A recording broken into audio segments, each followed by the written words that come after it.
Is Brock Bowers a better tight end prospect than Kyle Pitts was coming out of Florida? We'll debate that as we rank the top 5 tight ends in the 2024 NFL draft class. This is Renner Ranks, the ultimate NFL ranking show. Part of the Locked On Podcast Network, your team every day. To today's episode of Renner Ranks, your go-to daily rankings podcast, part of the Locked On Podcast Network, your team every day. A special thank you to all the everydayers out there for making Renner Ranks your first listen of the day. Don't forget, like, subscribe, follow YouTube, wherever you get your podcasts. And I am your host, Mike Renner, NFL draft analyst for The Messenger. Today's podcast is brought to you by LinkedIn. LinkedIn Jobs helps you find qualified candidates you want to talk to faster. Post your job for free at linkedin.com/LockedOnNFL. Terms and conditions apply. As I said off the top, we are talking this tight end class. With a short week on Thanksgiving, I wanted to make sure we got through the rest of the positional rankings. We got tight ends, linebackers, and safeties before we can kind of reset the draft here next week. But we're going through all the positional rankings here. And the tight end class is what we're talking about today. So tight ends, how I usually scout the position. What do I look for? Let's get into that first off before we get to this top 5. To me, it is as athletically driven a position as exists on the football field. If you are not running in the low 4.6s or better, you're just not going to be the guy getting paid super highly at the NFL level, right? Like now, TJ Hawkinson is probably about the slowest tight end you can get away with in the NFL today, who's going to get a big money deal. And he came out of Iowa, ran a 4.7, but he had all his other testing was off the charts, and he's also a tremendous inline blocker. So usually the guys who end up being the productive guys at the next level are the ones who have the high-end athletic traits. But it's not always, the fact that just because you have high athletic traits doesn't necessarily mean you're productive, vice versa. You can still be productive if you're not super athletic. It's just chances are you're not going to be that guy who's really, commanding 100-plus targets, 1,000 or more yards a season at that position. So that's what I look for first and foremost. Can you run? Because if you're running the 4.8s or higher, you're just going to be limited. You're going to be limited to an underneath route tree. You're going to be limited to a certain number of routes. You're just not going to be the guy that NFL defenses fear. So you are looking for guys who threaten downfield. He doesn't have to be a guy who's a perfect all-you-could-do-it-all route runner to still make a difference. That's kind of like Luke Musgrave last year coming out of Oregon State. The guy is not a polished route runner. He is not necessarily a guy that, on third down, you're trusting to beat man coverage. But what he can do is get downfield like an NFL wide receiver. He can get to your safeties and to the third level of the defense in a blink of an eye. And that in and of itself has value because you look at the route tree that a lot of tight ends run across the league. They are flat routes. They are drag routes. They are over routes. They are seam routes. They are routes where it is one cut maximum. And then can you move? Can you run away from a linebacker? Can you run away from a safety? And so the more you have a guy that can do that, the more valuable he is. So when we get to this top 5 here and we look at the top 3 on the list, full expect every guy in the top 3 to run 4.6 or better. I think you are looking for guys first and foremost that impact the passing game. Run blocking is almost like a box to tick. It is, will the defense respect you enough in that regard to match your, say it's 2 tight ends with base personnel or 1 tight end, one fullback with base personnel. Do you have that, or are you capable enough as a blocker to make defense have to respect that threat?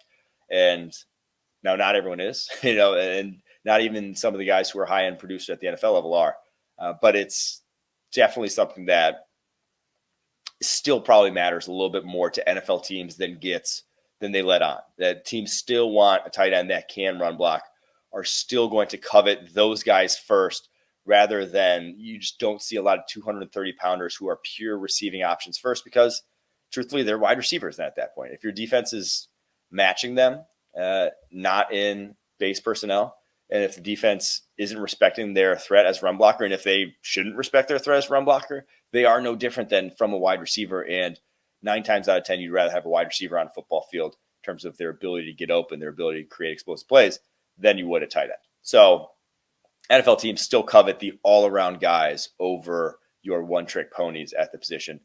But run blocking, what they do in that regard, you're looking for first and foremost. Do they have the will?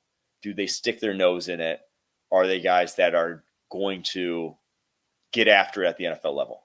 Because if they're not at the collegiate level, chances are you're not going to coach that into them once they get to the pros. If they don't want it badly enough on their college tape, what makes you think that's going to change once you get to the pros and the guys get a lot bigger and a lot more physical than them? So that's definitely first and foremost. Then you're looking at technique, balance, strength, all those other things when it comes to being a run blocker that are helpful. I mean, it's basically like then you're evaluating an offensive tackle, right? It's a lot of the similar sort of traits and abilities that end up working out, arm length, that sort of thing as a run blocker. But that's, again, a distant second to how they move as an athlete, how fluid they are, how they attack the football in the air, and how physical they are as a route runner and after the catch. So that's pretty much all things that go into being a tight end. And it's such a diverse sort of skill set that you kind of have to have, there's just a number of body types and a number of guys that can kind of win at that position. You can be an undersized Gerald Everett type who's, in the 6'3", 240 range. And there's some guys like that in this draft class and still make an impact. Or you can be a 6'6", 270 guy who maybe can't get down the football field, but underneath and as a blocker could do a lot of different things, can be an impact player in that regard. So there's a lot of different ways to be coveted at the NFL level at the tight end position. But again, first and foremost, it is receiving ability and it is explosiveness. So let's get to the top 5 here, shall we? At number 5, and high level overview of this class actually first. Not as good as last year, but there's talent to be had. It's not a down class, I'd say, by any means. One, because you have one of the best tight end prospects that I've ever scouted at the top of this class, probably going to be a top 10 pick. But 2, because there's also some real deal athletes after that maybe they're undersized now, hope they could grow into NFL caliber size. But I think there is still talent to be had. Of these top 5, I expect all to be day 2 picks. I think I would put them all, as it stands right now, as probably top 100 players on my draft board. I don't have a full firm top 100 yet, but I think all of the 5 of these guys are going to end up there when it's all said and done. So let's get into it. Number 5, Cade Stover, Ohio State, 6'4", 251 pounds. He's a 5th-year guy, has actually at times at Ohio State played on the defensive side of the ball, which should tell you a lot about how much he wants it, how physical this guy is. He played actually linebacker in the Rose Bowl a couple years ago, the Jackson Smith and Jigba game there for Ohio State. And despite like the fact that he plays on the other side of the ball, he's probably got the best hands of any linebacker, any tight end in this draft class. He's incredibly sure-handed. Only 2 drops his entire collegiate career. This year, 38 catches, 534 yards, 5 touchdowns, moves like an athlete, real smooth out of his breaks. It just kind of gets it. A guy with a really high floor, in my opinion, but also slow. It's the thing we talked about with Michael Mayer last year, the thing that you just can't avoid, that's just going to get more exposed when you get to the NFL level, is he's not running away from linebackers on his collegiate tape. You're not running away from linebackers on your collegiate tape, it's only going to get worse in the pros because linebackers nowadays run 4.5s. They are cover players first for vast majority of NFL teams. And so if you don't have that, you're just going to be limited in the impact you can make. So I love Cade Stover's tape. Again, super reliable, super high floor player, just not the kind of athlete that you think goes top 50 that can get featured at the NFL level. But pretty much everything else to his game, you're going to like. He's just a very solid all-around football player. And good after the catch, too. Not going to go down willingly. Tough, hard-nosed. I could go on and on. But Cade Stover, good football player, number 5 on this list. At number 4, we're going to Colorado State. Think back a couple years ago, they had Trey McBride. They got another guy this year in Dallin Hoker. 6'5", 235 pounds, a little bit undersized, a little bit old too. He was a 2018 class recruit back at BYU. Actually went on a 2-year mission after his first year at BYU. Comes back a couple more years at BYU, then transfers this past season to Colorado State. Dallin Hoker has had himself a year. Leads all tight ends in college football this year with 59 catches and 738 yards. I believe he's like 4th with 6 touchdowns as well. He has been uber productive in that offense. Dynamic, man. I know he's undersized. 235 is probably about 10 pounds away from where you'd want him reasonably to be once he gets to the NFL. But he's got the athletic part down pat. He can break tackles. He can run away from linebackers. He can run away from safeties at times. There's some real athletic traits to work with here that even if he does slow down a little with 10 pounds, I still think he could be a guy that gets featured in an NFL offense. Now, competition level may be a bit of a concern at Colorado State. Hopefully we get to see him in some one-on-ones at either Senior Bowl, Shrine Bowl, one of these all-star games. Could be huge for him, but I think there's a lot to work with here, man. I'm a big fan of his tape this year. Really massive breakout year for him. And again, like I said, all these guys I think are top 100 picks. I think Holker would probably be, if he goes, assuming he goes to Senior Bowl, Combine, shows up in like the 240s, still looks about the same, still tests well. Fully expect this guy to end up maybe not quite where Trey McBride ended up as a draft pick. Trey McBride, I think, was right at the back end of the 2nd round. But I feel pretty good saying he'll probably be a day 2 pick when all is said and done. All right, before we get to the top 3 here, today's podcast is brought to you by LinkedIn Jobs. These days, every new potential hire can feel like a high-stakes wager for your small business. You want to be 100% certain that you have access to the best qualified candidates available. That's why you have to check out LinkedIn Jobs. LinkedIn Jobs helps find the right people for your team faster and for free. It's super easy to create a free job post on LinkedIn Jobs. Add your job and the purple hashtag hiring frame to your LinkedIn profile to spread the word that you're hiring. Simple tools like screening questions make it easy to focus on candidates with just the right skills and experience so you can quickly prioritize who you'd like to interview and hire. It's why small businesses rate LinkedIn Jobs number 1 in delivering quality hires and leading competitors. LinkedIn Jobs helps you find the qualified candidates you want to talk to faster. Post your job for free at linkedin.com/LockedOnNFL. That's linkedin.com/LockedOnNFL to post your job for free. Terms and conditions apply. All right, at number 3, going down to Texas for Jatavion Sanders. 3rd-year player. So we had a 5th-year guy in Cade Stover, a 6th-year guy in Dallin Hoker. Now we have a 3rd year in Jatavion Sanders.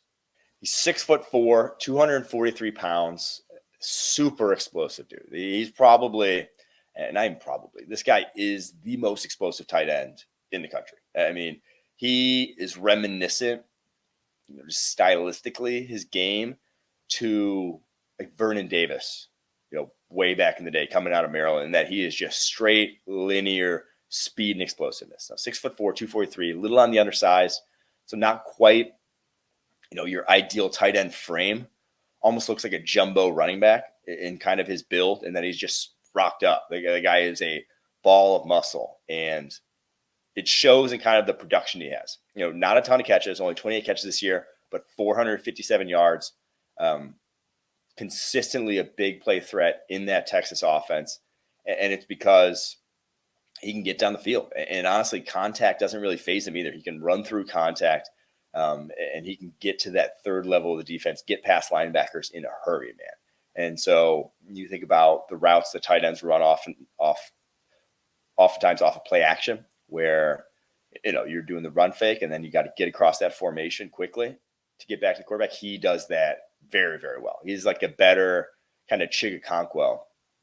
I'm just naming Maryland tight ends here, apparently, to comp him to. But that's kind of the game you're looking for, is that ball in his hands. He can run past the linebacker. If guy tries to clip at his ankles, he'll break the tackle, but he's not really going to shake a lot of different people.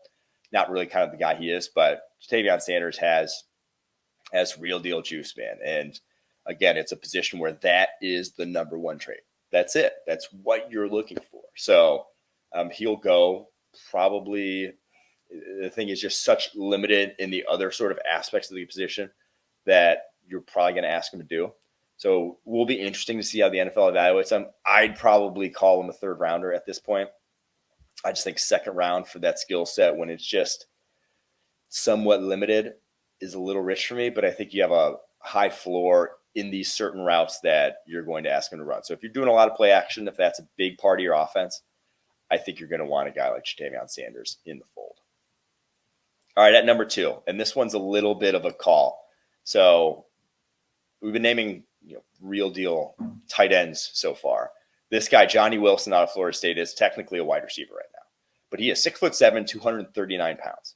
4th-year player, started his career at Oregon, transferred to Florida State last year, breakout year, nearly 900 receiving yards. Hasn't quite followed it up with as big a year as a lot of people had hoped.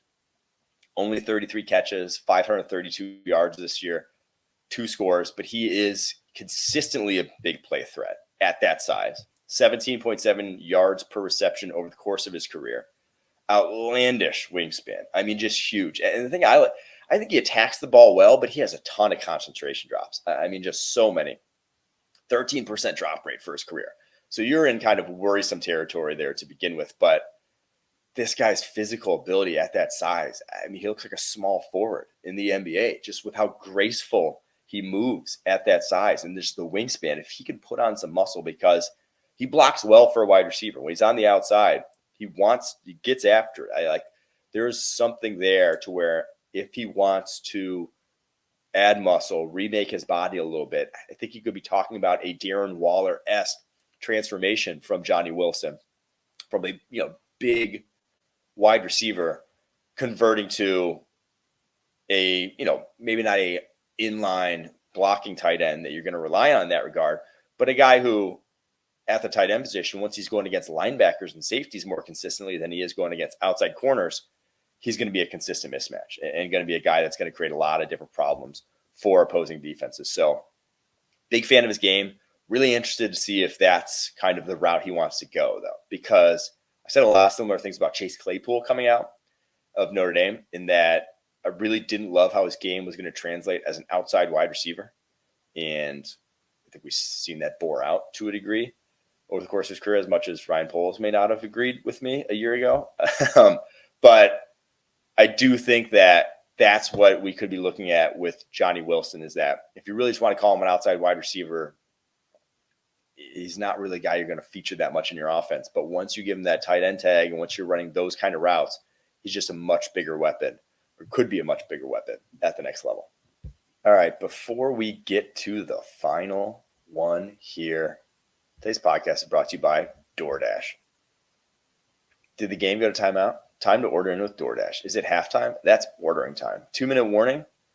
You got it. That's your cue to order in. Order chips, dips, nachos, or everything you need to make your own nachos on DoorDash and get it all delivered without missing the game. Kick back with unbeatable deals on everything you need for the watch party or tailgate. I know I'm up in Green Bay here this weekend. Went to the Chargers game yesterday.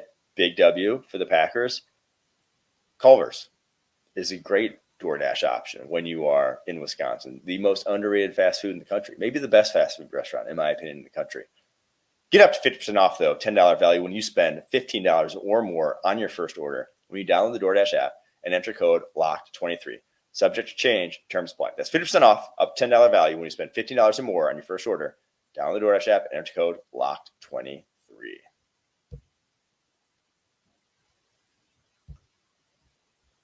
All right, the final one here. You guys all know who it is. It is Georgia tight end Brock Bowers. So that means our top 5 is Cade Stover at number 5, Ohio State tight end. Dalen Holker, the Colorado State tight end, at number 4. At number 3, Ja'Tavion Sanders, the Texas tight end. And at number 2, Johnny Wilson, the Florida State wide receiver. Number 1, Brock Bowers from Georgia. 6'4", 240, third-year tight end, has been producing ever since. 13 touchdowns as a freshman at Georgia. He's been probably the most important player on Georgia for the last 3 years. I mean, he's been the constant to why Georgia's offense has been playing at an unbelievably high level over that span, just because he is such a mismatch. You just have to double him. If he is one-on-one with a linebacker, he wins. To me, he is a much higher floor prospect than Kyle Pitts was coming out of Florida. Kyle Pitts, you saw some project aspects to his game. You thought the high end for Kyle Pitts was insane. I mean, what he could have been if he hits. And I still believe in Kyle Pitts. He's still a super young tight end. Stuck in an offense. It's really not making anyone look good there down in Atlanta.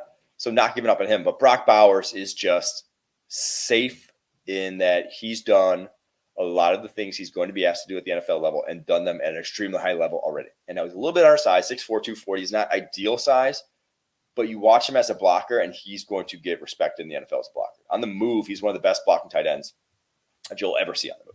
Locating linebackers, locating guys out in space, truly a weapon in that regard. If you're like an option-heavy team that kind of, pulls those tight ends to the outside of the formation to lead out on some of those option runs, you want Brock Bowers. That guy's is dangerous on those. That's why I've mocked him to the Colts a bunch of times. Now, the Colts may be very well playing their way out of the chance of drafting a guy like Brock Bowers. But if you are an option-heavy team, again, he should be right at the top of your list because he's so good on that. So good after the catch. 43 career broken tackles on 170 career catches. 62.2% career contested catch rate. 4.5 career drop rate. I mean, just every single thing about the position the guy does at a super high level. This season, had that ankle injury, came back quicker than everyone imagined, 51 catches, 664 yards, 6 touchdowns already still this season, and we'll get to probably see him down the stretch here against Bama, probably in the playoffs, go off yet again, and he's going to go to the combine test like a freak. He had a 40-inch vertical coming out in high school, ran a 4.5 in high school. Those numbers, I don't know if they're going to get better, but I don't expect them to get worse. You watch his tape, and they definitely do not look worse at this point. So, yes, Brock Bowers, after Marvin Harrison Jr. in this draft class, I think he might be the second position player drafted on offense. I think he might go higher than like the wide receivers like Keon Coleman, Malik Neighbors, just because what he brings to the tight end position is unique. There's so few guys that can replicate it. Now, it's debatable whether you should do that or not. You look at Atlanta, I think they want to do-over with the Kyle Pitts selection and tight ends that get drafted highly. Often there's far more regrets than there are teams happy with the fact that they drafted those guys. So oftentimes fool's gold. I think Brock Bowers is a little different animal. I'll just say it. I think he is the guy that breaks the mold. Now, are you going to go out on the limb to be that team that drafts the guy that you think is going to break the mold? TBD. But Brock Bowers, to me, slam dunk, top 10 pick in this upcoming draft class. There you have it. There is your 2024 tight end class. We'll get into linebackers tomorrow on the podcast, and then we'll get into safeties at the end of the week with Austin Gale coming on Wednesday. No podcast on Thursday with Thanksgiving. Going to be enjoying all of the games that are on Thursday. Packers, Lions. Looking forward to that one the most. Kick it off. Just break my heart right off the bat. But there you have it. That's the week that will be for Renner Ranks. Thank you so much for tuning in. Part of the Lockdown Podcast Network, your team every day.